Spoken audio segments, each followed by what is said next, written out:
आदमी पार्टी की सरकार यहाँ पर बनती हुई दिखाई दे रही है। अंकित, आम आदमी पार्टी की रुझानों में कम से कम सरकार बन रही है, और अगर ये परिणाम में परिवर्तित हो जाती है तो जाहिर सी बात है कि इस बार केजरीवाल हैट्रिक लगा रहे हैं। सही बात है, ये रुझान अगर परिणाम में परिवर्तित हो जाते हैं तो अच्छी बात है।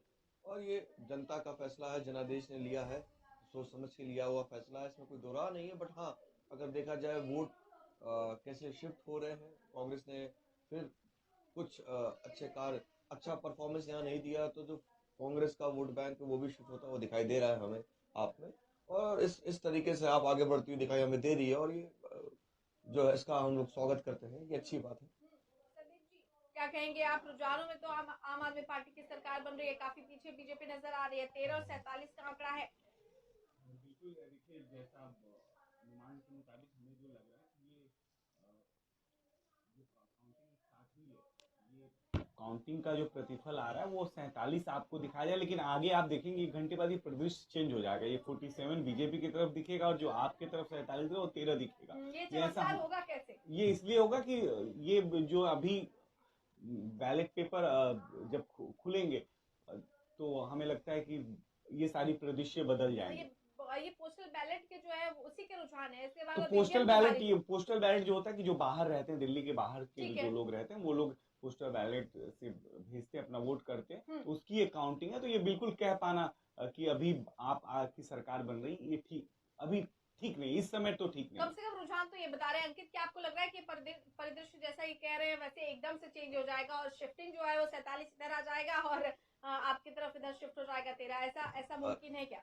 देखिए, कुछ भी मुमकिन है, हालांकि मुमकिन लोकतंत्र तो है। राजनीति की खूबसूरती यही है बिल्कुल। कि nothing is certain in politics. Hmm. तो अगर इम्पॉसिबल में जो पॉसिबल हो जाए वही राजनीति मेरे हिसाब से, और ऐसा होता है, तो ये अपने में बहुत बड़ी जो है बहुत ही आकर्षक बात है ये। और देखिए, जैसा मनोज तिवारी जी ने कहा है, अगर उस रुझान से देखा जाए तो आज 47 हो सकते हैं, ऐसी कोई बात नहीं है।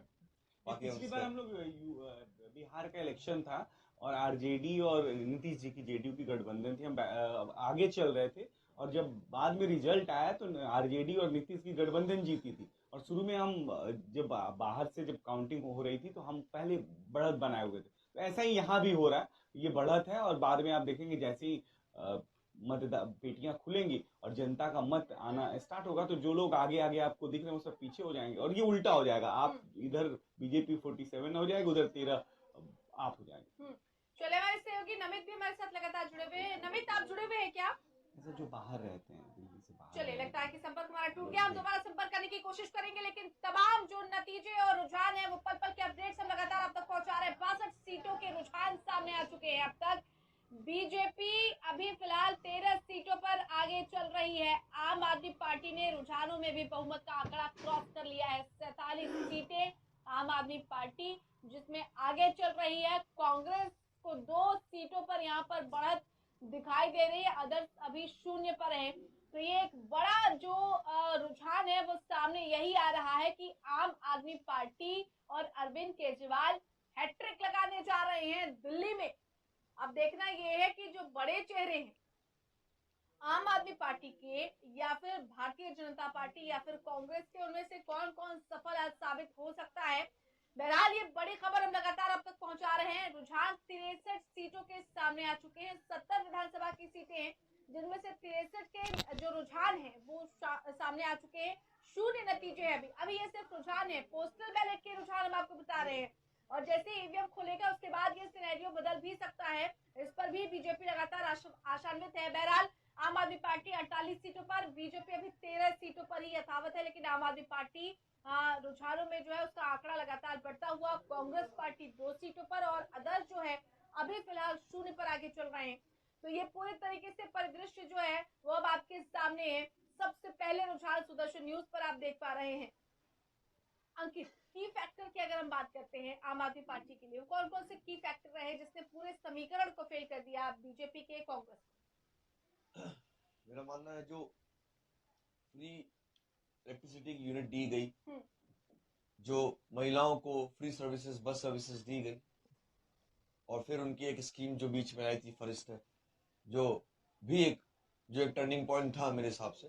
तो ऐसे जो विकास के मुद्दों को के साथ साथ मैं कहूंगा जो उन्होंने सब्सिडाइज मुद्दे भी दिए हैं जनता को, उससे जनता प्रभावित हुई है। और एक आम आदमी को क्या ही चाहिए, रोटी कपड़ा और मकान। 12,000 कमाने वाले को अगर 3,000 रुपए की बिजली बच जा रही है तो वो उसके लिए बहुत बड़ी बात है।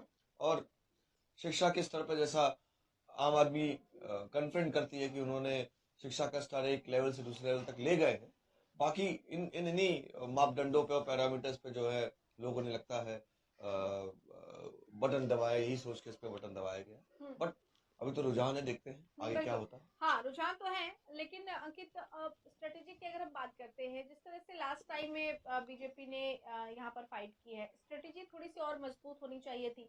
क्या आपको नहीं लगता कि कांग्रेस और बीजेपी रणनीति बनाने में या फिर भांपने में उनको थोड़ी सी कमी रह गई? नहीं, मेरा ये मानना है कि केजरीवाल ने रणनीति जो लोकसभा से सीखी है वो विधानसभा में उतार दी है। आपने देखा होगा पिछले 6-7 महीनों से जो है वो एक नॉन डिपेंडिंग बोर्ड पे चले गए थे जी। और नॉन डिपेंडिंग बोर्ड में जाने के बाद किसी तरह का भी आरोप प्रत्यारोप जो है सेंटर को लेके या मोदी जी को लेके कोई भी उन्होंने ऐसी टिप्पणी नहीं की जो एक रुख चेंज कर दे। तो और मेरा ये मानना है, देखिए उन्होंने अपनी जो भी कार्यशैली रखी है उसका एडवर्टीजमेंट, उसका एक प्रोपोगंडा मीडिया के माध्यम से, पोस्टर्स के माध्यम से, फ्लेक्सेस के माध्यम से जो है उन्होंने जनता तक पहुंचाने की कोशिश की है। और उन्होंने साफ तौर पर ये कहा कि काफी बड़ी बात अरविंद केजरीवाल ने कही कि अगर मैंने विकास नहीं किया है या